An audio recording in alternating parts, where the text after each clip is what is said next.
Get ready for the countdown. 10, 9, 8, 7, 6, 5, 4, 3, 2, 1.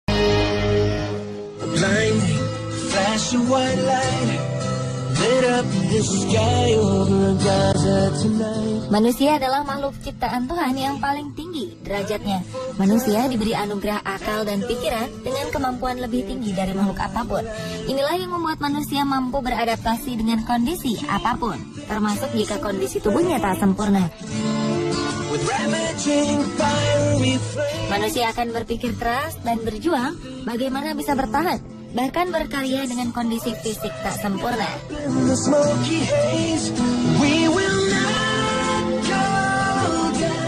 Seperti apa kisah-kisah mereka? Inilah 7 manusia hebat bertubuh tak sempurna versi On The Spot.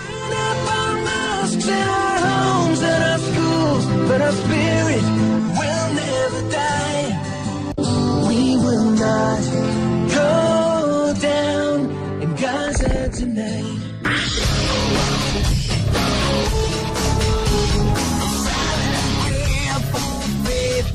Terlahir tanpa memiliki kaki dan pinggang sempurna tidak membuat Nico Calabria menjadi minder dan terbelakang. Justru dengan segala keterbatasannya ini, dia meraih segudang prestasi dalam bidang-bidang olahraga yang membutuhkan fisik tangguh. Ketika duduk di bangku sekolah menengah atas, Nico masuk tim sepak bola di sekolahnya dengan seluruh teman-teman anggota timnya memiliki tubuh sempurna. Namun Nico tak pernah mau dianggap lemah. Dia terus berlatih hingga membuat sebuah tendangan spektakuler yang tidak bisa ditangkap oleh kiper lawan. Video tendangannya ini menarik perhatian jutaan pengguna internet. Mereka memberi komentar yang luar biasa tentang tendangannya itu. Tidak hanya menjadi anggota tim sepak bola, Nico juga masuk klub gulat di sekolahnya. Sama seperti sepak bola, ia tidak ingin menjadi anggota tim yang biasa-biasa saja. Nico menjadi wakil kapten dalam tim gulat di sekolahnya. Beberapa pertandingan dimenangkannya meski berhadapan dengan lawan kuat beranggotakan tubuh yang lengkap.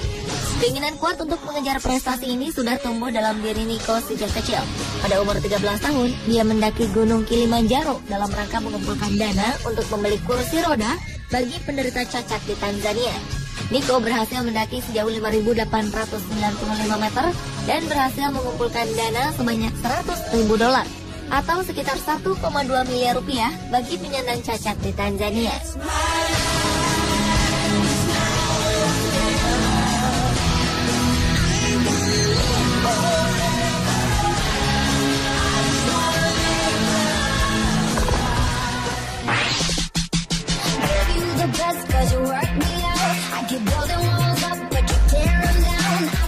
Jika Nico terlahir tidak memiliki kaki, Aceng justru tidak memiliki kedua tangannya sejak lahir. Pria asal Wonosobo ini sudah kenyang dengan ejekan dan tatapan sinis dari orang-orang di sekitarnya. Namun hal tersebut tidak membuat Aceng pasrah dengan keadaan. Dengan tekun, Aceng mengasah keterampilan kakinya sebagai pengganti kedua tangannya. Aceng kemudian mencoba berlatih gitar, sebuah hal yang dianggap mustahil bagi orang tak memiliki tangan seperti Aceng. Karena ketekunannya berlatih selama 5 tahun, Aceng akhirnya menguasai permainan gitarnya. Tidak hanya gitar, Aceng kemudian mencoba alat musik petik lain, yaitu bass. Lewat kedua alat musik ini, Aceng berhasil menorehkan prestasi. Aceng berhasil menuliskan namanya ke dalam Museum Rekor Indonesia. Dia juga berhasil menjadi pemain bass terbaik di Wonosobo ketika mengikuti festival musik jalanan di tahun 2004. Tidak hanya bermain gitar, Aceng juga bisa menyetir mobil dengan kedua kakinya tanpa menggunakan alat bantu. Jarak mengemudi paling jauh yang pernah dia lakukan adalah rute Solo menuju Wonosobo. Semua dilakukannya secara otodidak dengan tujuan menaikkan harkat para disabilitas.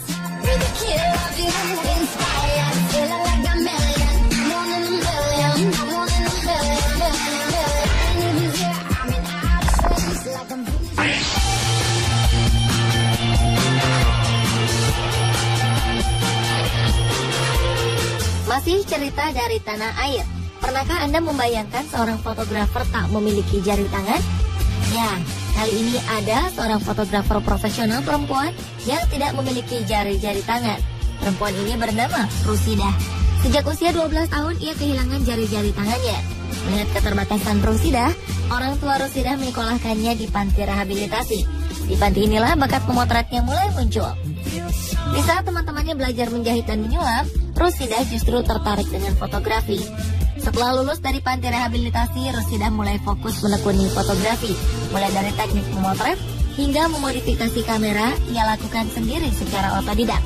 Setelah mahir, istri penjual es krim ini kemudian memulai pekerjaan fotografer secara profesional. Berbekal sebuah kamera Pentax K1000 pemberian pemerintah Kabupaten Purworejo, Rusidah berkeliling menawarkan jasa foto. Ketika itu dari jasa foto ini dalam sebulan, ia berpenghasilan rata-rata sekitar 200 hingga 400 ribu rupiah. Kegigihan dan keuletannya dalam bekerja membuat namanya tersohor sampai menarik perhatian Gubernur Jawa Tengah waktu itu. Gubernur Mardianto akhirnya menyumbang kamera Brown SR 2000 kepada Rusidah. Rusidah mengaku selama menjadi fotografer profesional, hal yang tidak pernah ia lupakan adalah ketika memotret Ibu Negara almarhum Ibu Tien Soeharto yang meminta sendiri untuk dipotret olehnya ketika acara Hari Disabilitas Internasional. Hingga kini Rusidah masih melakukan kegiatan fotografinya.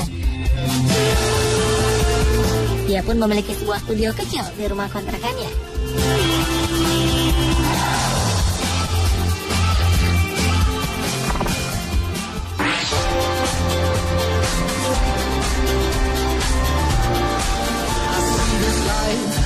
Di usia 11 bulan, anak laki-laki bernama Oscar Pistorius harus kehilangan kedua kakinya hingga lutut karena tidak memiliki fibula. Setelah mengamputasi kakinya, tim dokter memasang sebuah kaki palsu. Di usia 17 bulan, Oscar mulai belajar berjalan dengan menggunakan kaki palsu. Walaupun berjalan dengan kaki palsu, Oscar remaja sangat senang dengan olahraga. Ia kemudian mengubah garasi rumahnya menjadi tempat berlatih. Ia pun kemudian mengikuti berbagai kompetisi lari hingga tingkat dunia.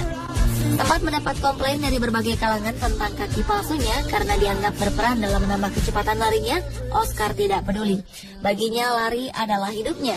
Pria kelahiran 22 November 1986 di Afrika Selatan ini kemudian lolos dalam kompetisi Olimpiade London 2012 dan bertarung dengan atlet-atlet normal.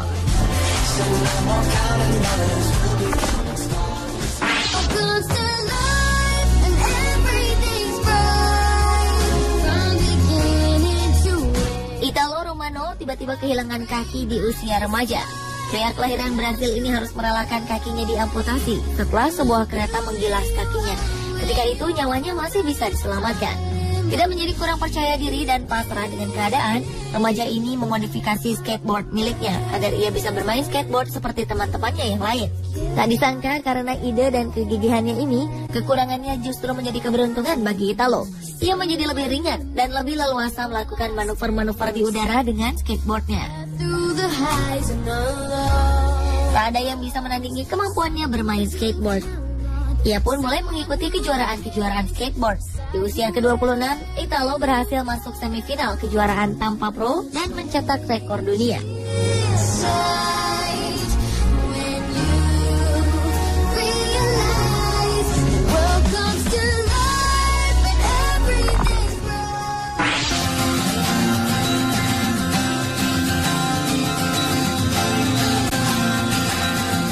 Tommy McAuliffe juga harus merelakan tangannya diamputasi setelah mengalami kecelakaan kereta api. Namun hidup harus terus berjalan. Tommy pun tetap semangat menjalankan hidupnya. Walaupun tanpa lengan, Tommy tetap melanjutkan sekolahnya. Dia belajar menulis dengan menggunakan mulutnya. Suatu hari ketika bekerja sebagai caddy di sebuah lapangan golf, Tommy mencoba mengayunkan tongkat golf dengan menjepitnya di antara leher dan dagunya. Setelah beberapa kali berlatih, Tommy mampu memukul bola golf seperti layaknya manusia normal. Tommy pun menjadi pusat perhatian di Amerika. Dia mendapatkan kesempatan berkeliling ke seluruh negara bagian Amerika Serikat untuk menunjukkan kebolehannya. Tak berhenti hanya di Amerika, Tommy pun mendapat undangan dari Kanada dan Australia. Dia lalu mengikuti kejuaraan golf tanpa lengan dan memenangkannya. Karena prestasinya ini, Tommy sering diundang menjadi motivator untuk memberi inspirasi kepada setiap orang.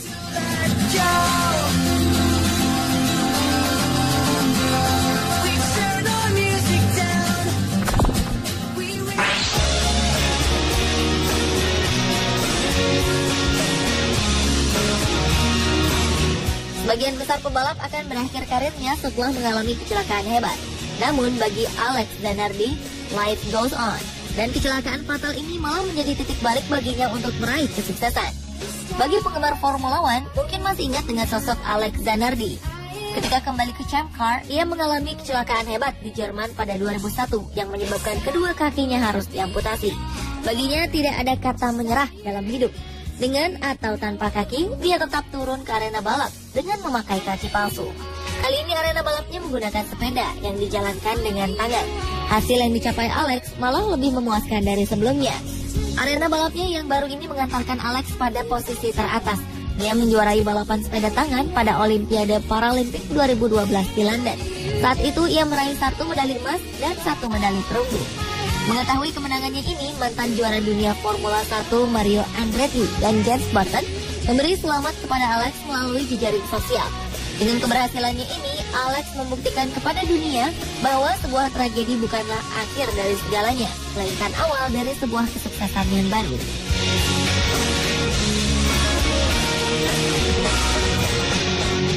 Pemirsa, inilah 7 manusia hebat dengan keterbatasan fisik versi On The Spot. Semoga kisah-kisah tadi dapat menginspirasi Anda bahwa segala hal menjadi mungkin dan dapat diraih ketika kita bersungguh-sungguh dan fokus pada tujuan kita.